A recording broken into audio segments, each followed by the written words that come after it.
graph is decreasing everywhere except, of course, for 4. Where is it increasing? It's increasing nowhere. We just said it's decreasing everywhere. So it's increasing nowhere, but it is decreasing everywhere except for that 4, because it's discontinuous at the 4. There's no point at the 4.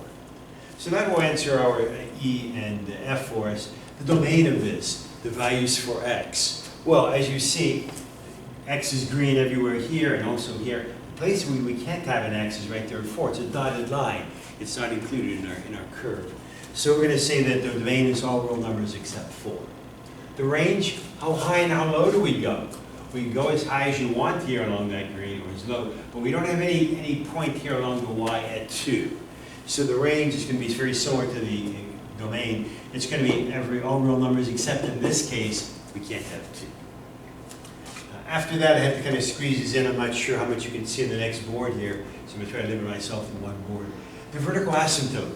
The vertical asymptote, this one right here, this line, the vertical line, towards which the curve will tend but never touch.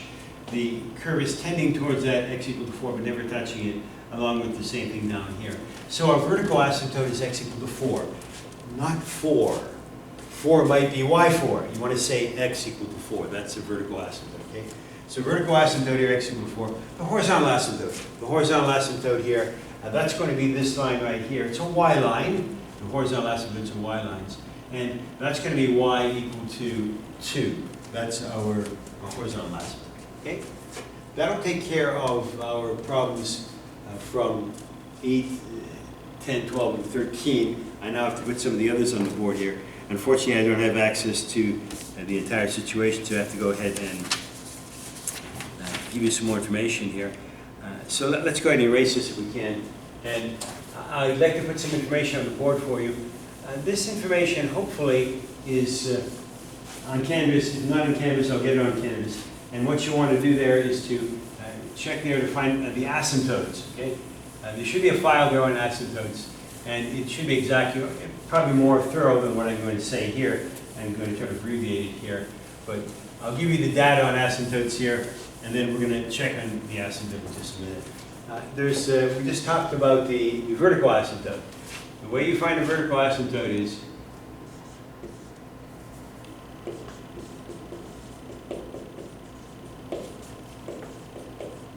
vertical asymptote, and set the denominator equal to 0. We just did that in the previous problem. We just erased. We had this problem a moment ago, x minus 3. We set that equal to 0. And we said, look, because the asymptote and the domain are really connected, we said, look, we can have all real numbers except 3. The reason we can't have 3 is because x equal to 3 is a horizontal asymptote. Excuse me, vertical asymptote. It's vertical asymptote. I just erased the picture back here, but what we'd say is 1, 2, 3, x equal to 3 is a vertical asymptote. So the curve is going to proceed one way or the other, but never touch that. And that's why we said we can't have it, because it's very similar to what I just erased in number 13. So we find the vertical asymptote the same way we found the domain, basically. Set the denominator equal to 0, and then whatever that is, in this case, we'd say x equal to 3. That's going to be called our vertical asymptote. And I'll probably just refer to that as V dot A, vertical asymptote. Horizontal asymptote is a little more difficult, okay? The horizontal asymptote, and that was in our previous problem. That was the y one we had, y equal to 2, okay? So it's going to be a y line, the horizontal asymptote. And the way we determine that is, first of all, if the degree of the, let me see how I said, if the degree of the,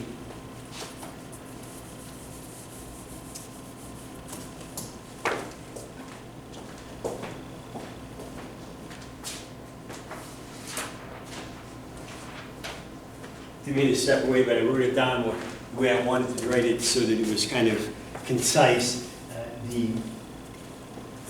The PDF I have on the Canvas file is a little more involved, so I thought I'd pare that down a bit and write it a little bit simpler. I have here that if the degree of the numerator, I'll abbreviate degree of the numerator, is less than the degree of the denominator.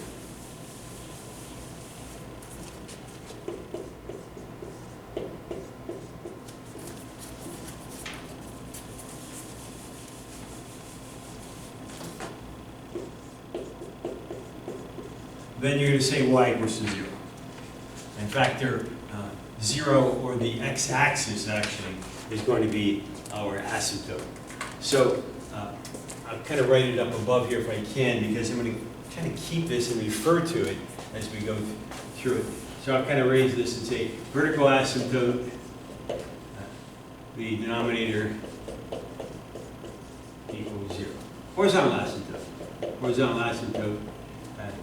Numerator, let's do degree of numerator is less than, let's make it something like this. Numerator less than denominator. Let's see that, okay? Numerator less than denominator, then we're going to say there is y equals 0.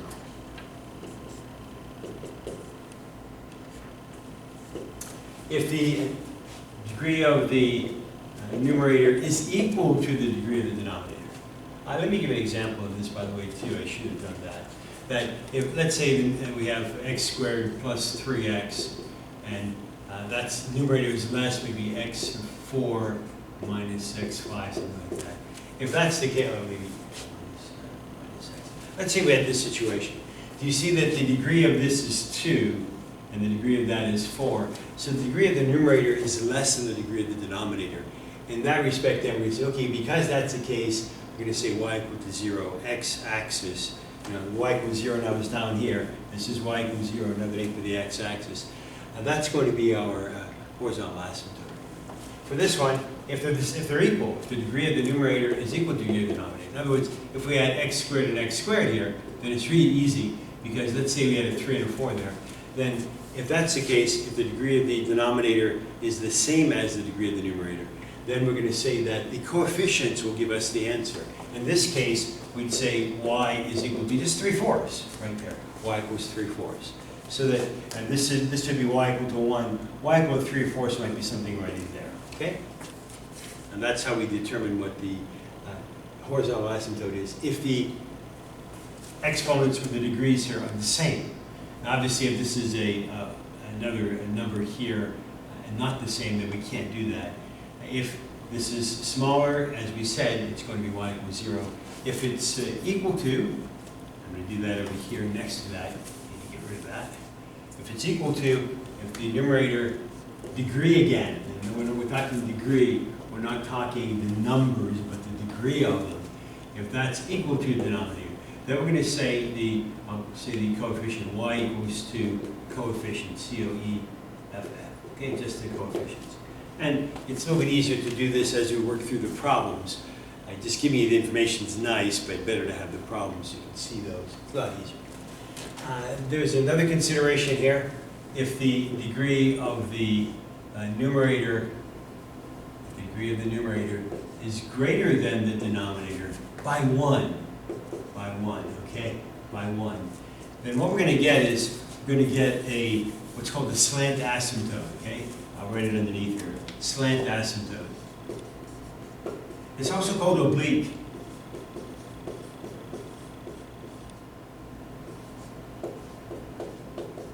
And we'll play with that in a minute. That's a required division, and it's a required division possibly by synthetic division we've talked about before, maybe by long division, it depends. So far, if the degree of the numerator is less, y equals 0. Degree equal, that's nice, and y equals to whatever the coefficient's out in front there. If it's bigger by 1, for example here, x3 plus 3x squared minus 9, for example, over x squared. If it looks like that, maybe x squared minus 1. We'll divide this. We'll divide this x squared minus 1 divided into x cubed plus 3x squared minus 9. Whatever answer we get here, we're going to say y is equal to that, and that's going to be our asymptote. That's going to be the line towards which the curve will tend and never touch. It'll be a slanted one. Instead of the ones we had back in the previous problem where we had the horizontal and the vertical, it'd be a slanted one. The curve might be going like this and the line might be slanting out like this. Called the slant or an oblique asymptote.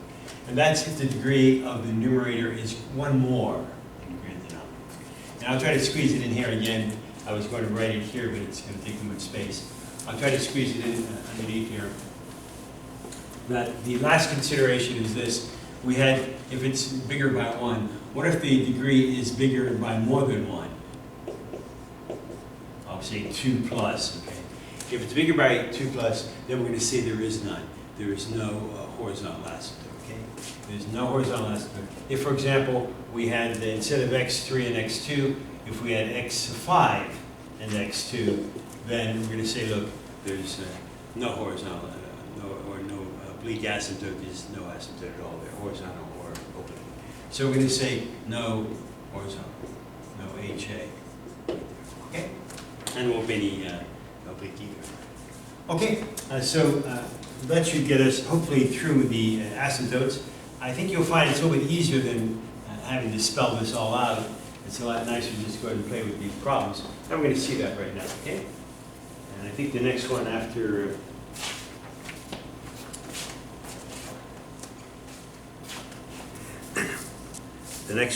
number 13, there was 18.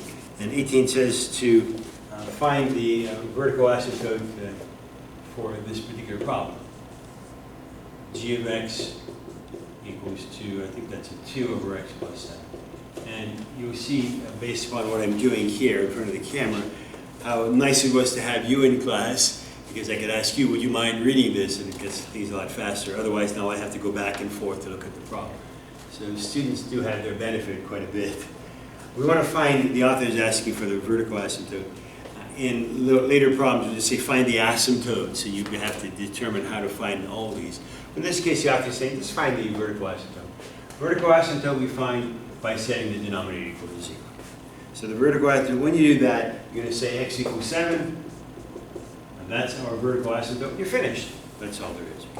So what that means is, there's a curve coming in here somewhere, x equals 7 is out here, and somewhere along the line, whatever curve we have is going to approach 7, but never touch it. So we can't, because it's excluded from the domain, we can't have it in a domain, because it's a break in the curve there, and our vertical asymptote, we call that, is x equals 7. That's number 18. The same thing happens for number 20, and actually these kind of go the same way as the other problems, because number 20 looks like this. It's k of x equals to x plus 2 over 3x squared plus 8x minus 3. So again, just as we would if we were looking for the domain, we're going to do the same thing here. We're going to say the domain can't be whatever is going to give us 0 there. And that's because whatever gives us 0 here will actually be the vertical asymptotes. And we'll have to go ahead and try to factor this again. So factoring is useful. We're going to go ahead and try to factor this as a trinomial. And I'm hoping at this point you might just consider stopping the video and saying, let me do it by myself. And then rewind the video to find out, or continue with the video, to find out exactly how I did it. So you can kind of compare, because you can watch this video all you want, but until you get to play with it, that's when you're going to be learning. Obviously, from the 3x squared, we need 3x and x. And the 3 is 3 and 1. I can't put the 3 here because I'd have to factor it out. So the 3 is probably going to go here, and maybe with a plus and a minus there. Before you proceed, check to be certain we're right. If it's wrong, then we're wasting our time. Let's go back, and you should know the next statement out of my mouth. How do you check this? You should know it's being checked by FOIL, right? Okay. If you FOIL the first two, 3x squared, the outside is a positive 9x. And the inside is a negative 1x. Positive 9x minus 1x will give you the positive 8x. That's very nice. And the last two, negative 3. Looks good. Now we'll set each of these equal to 0. And I'll probably do this once and again, never again, because you should be able to do this on your own. But 3x minus 1 equal to 0. And we've done this many, many times. And x plus 3. When you add 1 and divide by 3, that'll be 1/3. And when you subtract 3, that'll be negative 3. And the nice part about this is we don't have to say, look, the domain is all real numbers except these. What we're going to say is these are now what we're going to call our vertical asymptotes. So vertical asymptotes right here are x equal to 1/3 and x equal to negative 3. That's number 20. I'm going to try to fit one more here if I can. And maybe number 22. And then I think after 22, let me see if I can hold that for us. After 22, I think the author is asking us to find all the asymptotes, which we'll do in a minute. Let's look at 22. And 22 is, it looks like h of x there equals to 6 over x4 plus x4 plus 1. Okay? Let's take a look at this, see how this compares. First of all, if you are looking for the vertical asymptote, you're going to go ahead and set that equal to 0. And I think I gave you an example just a few moments ago with the 49. If this is x4, it could be x squared. It doesn't make any difference.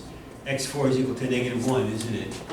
When you take the 4th root of -1 here, it's imaginary. 4th root of -1 is going to be imaginary. There's no real number multiplied 4 times that will give you -1. So because we don't have anything, you say, look, there isn't any asymptote. Okay? So there's no vertical asymptote here because we don't get anything here when we set this equal to 0.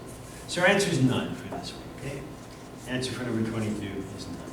It's kind of the odd one. Normally we're looking for something and we like to find it based upon something like the others.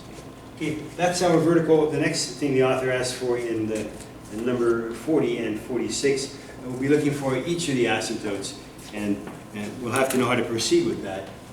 We're going to proceed, as I mentioned above here, first of all setting the denominator equal to 0 for the vertical. For the horizontal, we're going to check to see which of these applies. Is the degree now of the numerator less, or is it equal to, or is it greater by 1, or is it greater by more than 1? Those are our considerations. Okay, let me erase this, and we'll see what happens on that.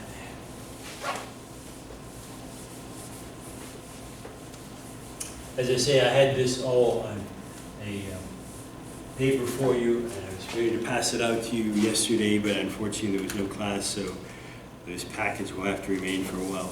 Unless maybe this situation ends quickly, and we can then proceed to get back into class, I can hand them all out to you.